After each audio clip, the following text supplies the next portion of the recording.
Время новостей в студии Луиза Хатуева и сегодня в эфире.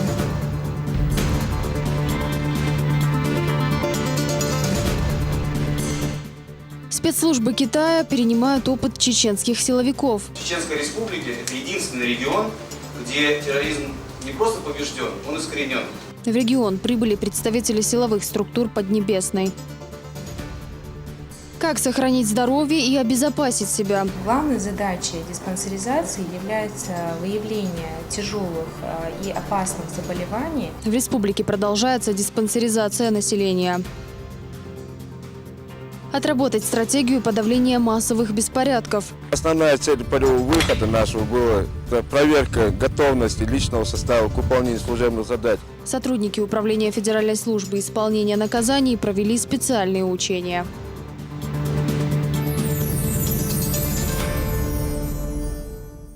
День, когда все мусульмане устремляются в мечети. Каждую пятницу верующие собираются в едином джамате, чтобы исполнить свой религиозный долг. Все мирские дела принято начинать только после совершения праздничной молитвы.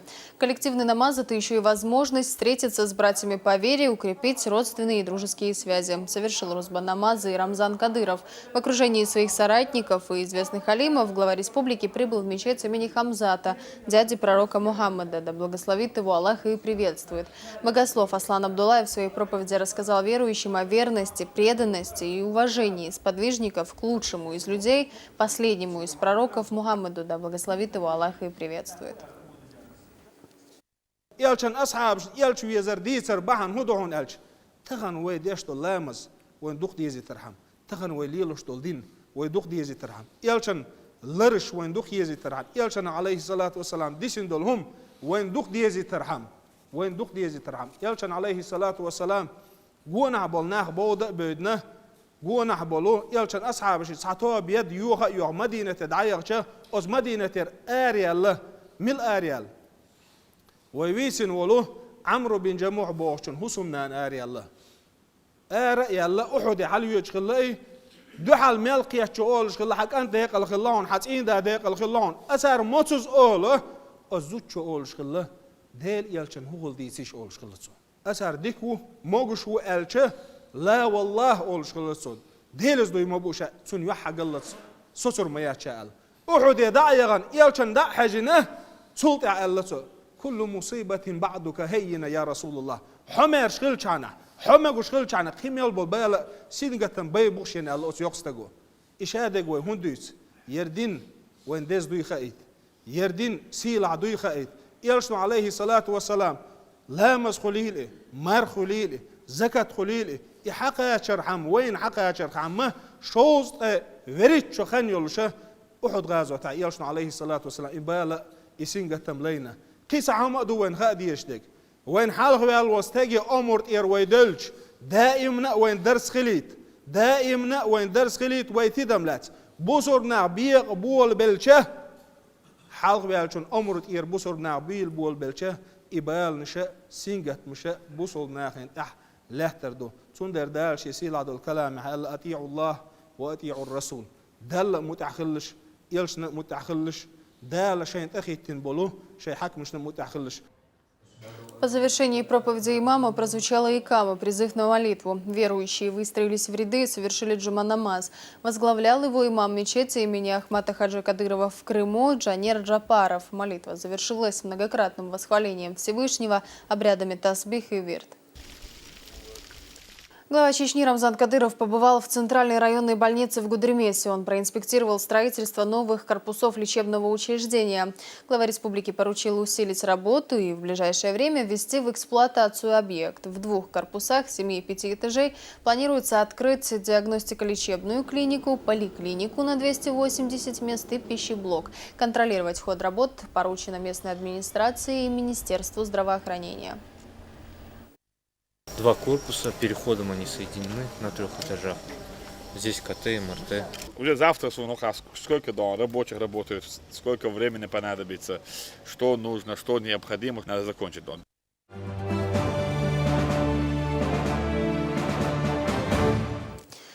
Российско-китайское сотрудничество укрепляется в Грозном. Представители служб безопасности Поднебесной будут перенимать опыт чеченских силовиков. Гости прибыли в Чечню 28 июля и уже успели побывать на полигоне спецподразделений республики и провести переговоры с представителями Совета безопасности страны. Решение приехать в Чечню китайская делегация приняла давно. Триумфальное выступление наших силовиков на международном чемпионате в Иордании лишь укрепило желание восточных партнеров посетить республику и перенять опыт борьбы с терроризмом. Поэтому российско-китайская межгосударственная встреча проходит в Чечне. Российскую сторону на переговорах представляет заместитель секретаря Совета безопасности России Евгений Лукьянов. В обсуждении принимают участие руководитель Совбеза Чечни Идрис Черхигов и помощник главы республики по силовому блоку Данил Мартынов. Он отмечает, что благодаря высокому профессионализму силовиков Чечня сегодня один из немногих регионов, где повержены силы международного терроризма. Как известно, и это даже признано Госдепом США, о том, что Чеченская республика – это единственный регион, где терроризм не просто побежден, он искоренен. Сотрудники спецподразделений Чеченской республики имеют колоссальный опыт по борьбе с терроризмом и экстремизмом. И тот факт, что терроризм у нас в республике побежден, не означает, что наши подразделения могут расслабиться. Нет, ни в коем случае. Мы тренируемся и готовим наши подразделения постоянно. Уже на следующий день китайская делегация совместно с заместителем секретаря Совбеза России подписала итоговый протокол.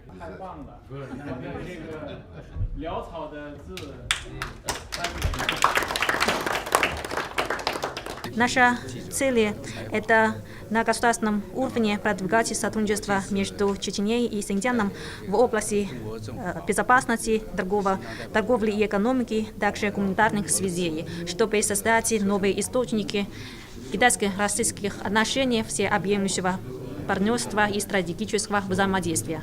После окончания официальной части гости смогли увидеть главные достопримечательности Грозного. Импровизированная экскурсия началась с посещения аллеи славы и музея первого президента республики. Помощник главы региона подчеркнул важность того, что переговоры подобного уровня проходят именно в Чечне. Примечательно то, что российско-китайские консультации проходят именно в Чеченской республике, именно в нашей республике, в Грозном. Данное решение и желание было именно с китайской стороны, а после проведения очень на серьезном профессиональном уровне мероприятия высоких представителей, которое было в нашей республике недавно по линии Совета безопасности. Нигде больше, кроме как в нашей республике, нет такого колоссального, уникального опыта по борьбе с терроризмом и экстремизмом. Китайские гости посетили чеченскую святыню мечеть сердца Чечни, а после направились на стадион Ахмат-Арена. Нам было очень интересно побывать в Чеченской республике. Я думаю, такая возможность нам досталась нелегко, потому что всем известно, был сложный период в Чеченской республике, но в эти годы вам удалось, благодаря своему упорному труду, благодаря президенту Кадырову, благодаря огромной помощи со стороны федерального правительства, в частности, со стороны лично президента Владимира Владимировича Путина, вам удалось установить мирную жизнь, и вы встали уже на путь, скажем, созидательного труда. В программе пребывания гостей и центрой на полигоне их встречают элитные подразделения республики. Китайская делегация знакомится с передовой экипировкой и вооружением чеченских силовиков. Здесь же бойцы демонстрируют гостям военную подготовку. Стрельба по мишеням и прыжки с парашютом производят впечатление на членов делегации.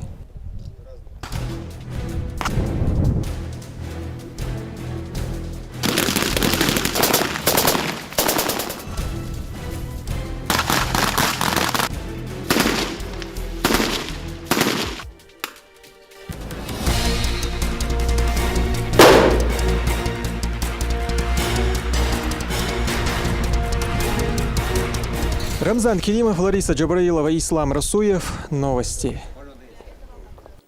В Грозном состоялось рабочее совещание Союза российских городов. Участники делились опытом и лучшей практикой управления. Во время пребывания в республике планируется также ознакомиться с крупными инвестиционными проектами региона. Подробности в следующем сюжете.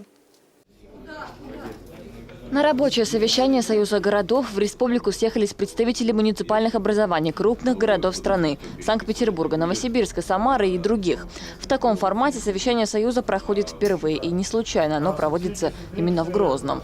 Мы с того самого времени, когда был форум муниципальных практик, лучших муниципальных практик, хотели вернуться в город Грозный, помня о том, как прошел этот форум, помня, насколько гостеприимно встретили здесь Союз российских городов и насколько содержательно прошел этот форум. Поэтому, посовещавшись с коллегами на 4-м форуме муниципальных практик, мы договорились о том, что хорошие начинания Союза российских городов очень хорошо приживаются на земле города Грозного. И решили провести первое совещание в таком формате именно здесь. Особое внимание на конференции уделили вопросам формирования городских бюджетов. Самым важным событием встречи стало подписание соглашений о дружбе. Представители Грозного заключили договор о сотрудничестве с Санкт-Петербургом, Челябинском и Вологдой. Для Грозного событие такого масштаба имеет огромное значение. Вот эта картина, она олицетворяет ту дружбу и сотрудничество, которое существовало и начинает развиваться в новом ключе, в том числе и между муниципалитетами. Здесь написаны замечательные слова нашего питерского автора: «Касаясь 3 великих океанов, страна лежит, раскинув города, покрыта сеткой меридианов, непобедимо широка города». Чтобы чувствовать нам руку друга, мы в этом мире непростом сердца Чечни и Петербурга соединим навек мостом. Сразу после совещания для гостей устроили обширную экскурсию по объектам, которые наиболее привлекательны для вложения инвестиций. Первым в списке оказался автодром «Крепость Грозная». Здесь гости ознакомились с различными структурами объекта, затем отправились в один из крупнейших тепличных комплексов «Родина». Здесь им показали процесс выращивания овощей и дали попробовать только что созревшие плоды. Впечатляет все. Впечатляет, конечно же, и та продукция, которая выпускается на данном производстве, потому что она действительно полна вкуса и получаешь истинное удовольствие, употребляя ее. Но еще больше впечатляет масштаб вот того производства, которое организовано на данном земельном участке. Мы слышали, что это еще не итог.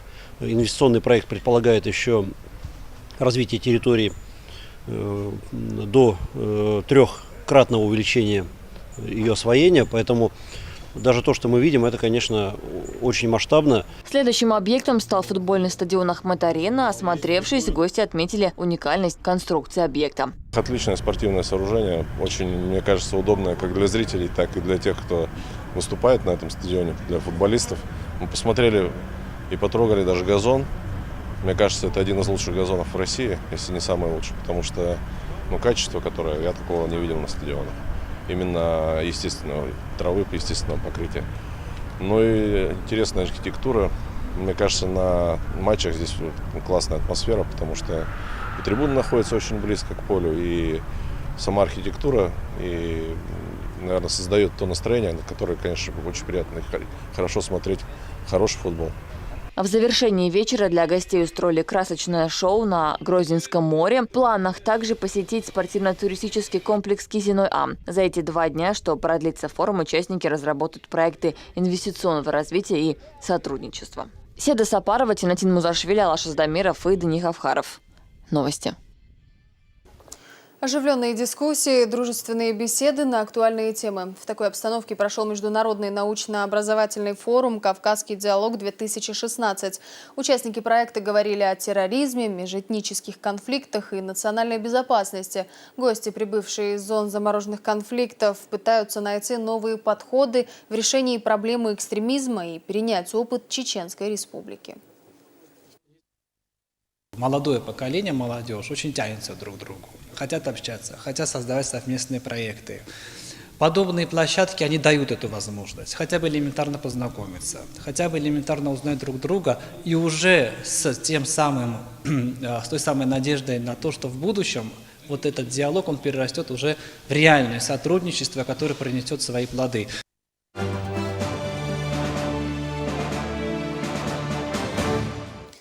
Сотрудники Управления Федеральной службы исполнения наказаний провели учения по подавлению бунта заключенных. Для этого в Наурском районе развернули походный лагерь, задействовали даже специальную технику.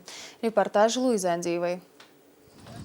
Массовые беспорядки среди осужденных в нашей республике – событие крайне редкое. За последние 15 лет подобных случаев не было вообще. Но если такое все же случится у нас или в соседних регионах, в Чеченском управлении службы исполнения наказаний уже подготовлен специальный сводный отряд, который будет в состоянии справиться с любой ситуацией. В селении Капустино Наурского района 2 дня проверяли готовность подразделения. Согласно плану для оказания помощи соседним территориальным органам в ликвидации массового беспорядка выделяется определенный расчет сил и средств УФСИН. Основная цель полевого выхода нашего была проверка готовности личного состава к выполнению служебных задач вне пунктов постоянной дислокации. Это умение разворачивать полевой лагерь в проведении специальных операций. Бойцы отрабатывают не только пресечение бунтов в СИЗО и колониях, но проверяют себя в полевых условиях. Группа из 63 человек, основной костяк которых это спецназовцы, совершали марш-бросок в район возможного выхода, развернув настоящий походный лагерь прямо на открытой местности. Также подтянули специальную технику и другие необходимые материально-технические средства. Спецназовец в первую очередь должен быть физически сильным, умственно уравновешенным, быть готовым к любым задачам. Спецназовец, он должен отличаться от других людей непосредственно, потому что в спецназ попадает не каждый. Второй день учения уже проходит на стрельбищах. Здесь основная задача – это повышение практических навыков и подготовка стрелков к бою в полевых условиях. Стрельба по мишеням велась из пистолетов и автоматов. Сотрудники справились с задачей подавления волнений. Прибывший на место проведения учений начальник УФСИН Анзор Ирисханов оценил уровень подготовки бойцов. Силовики объяснили, как развернулся палаточный лагерь и в каких условиях сотрудники отрабатывали стратегию и тактику. По результатам проверки полевого выхода сотрудникам выставлена оценка удовлетворительно. Луиза Андиева, Жамлел Хаджалиев. Новости. Один из живописнейших уголков республики, высокогорный Биной, славится не только красивыми пейзажами, но и богатой историей. В этом селении родился знаменитый чеченский полководец XIX века Байсангур Биноевский и другие известные исторические личности, которые повлияли на судьбу народа. О том, чем сегодня живет селение и о его жителях в следующем материале. Магомед Весенгириев – старейшина Биной. Он достойно воспитал 9 детей. Участвует в воспитании 50 внуков и еще около 50 правнуков. Каждый день к нему за советом приходят односельчане. А сам мужчина любит часами рассказывать, как тогда, в 57-м, он вернулся на родину и как сильно с тех пор изменился облик родного села.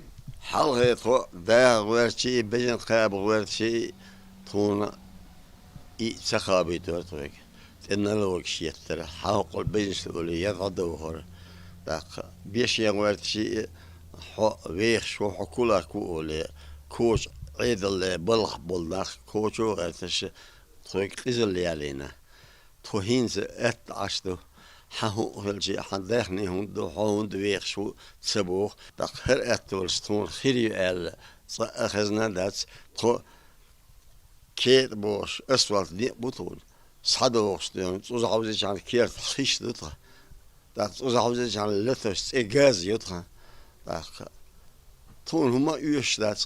Биной является административным центром Бинойского сельского поселения. Село расположено в одном из самых живописных уголков региона, на Жаюртовском районе. На правом берегу реки Биной-Яси, в верховьях рек Аксай и Ямансу.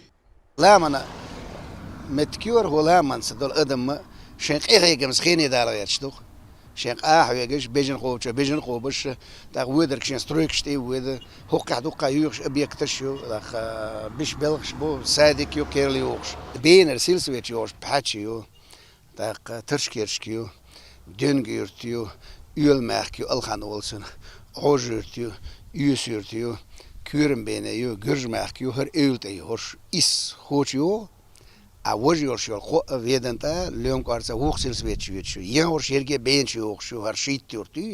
Население села составляет свыше 500 человек. Большинство жителей принадлежит к тайпу Биной. В основном они занимаются скотоводством и земледелием. И потому на столах всегда только полезная еда.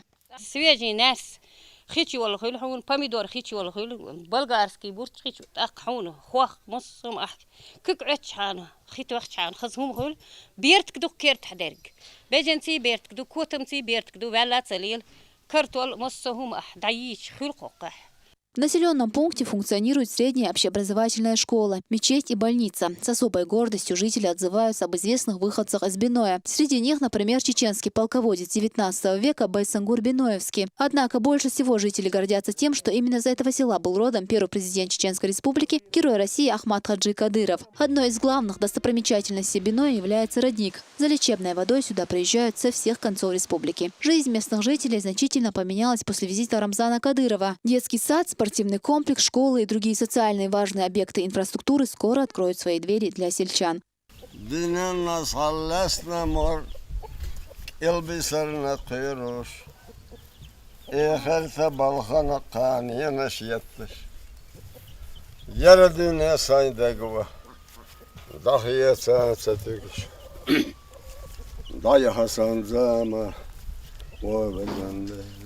Хава Адиева, Муслим Типаев и Дани Хавхаров. Новости.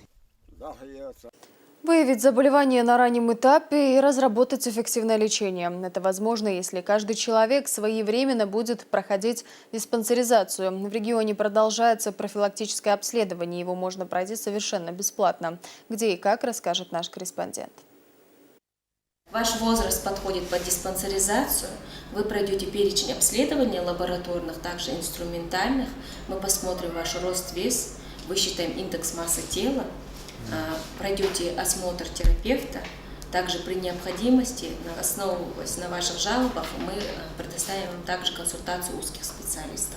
Проверить здоровье, причем сделать это совершенно бесплатно. Уникальная возможность для тех, кто хочет пройти комплексное обследование. Диспансеризация позволяет выявить заболевания на ранних стадиях, а это гарантия успешного лечения. Это комплекс мероприятий, включающих в себя профилактический медицинский осмотр врачами нескольких специальностей и необходимые методы исследования.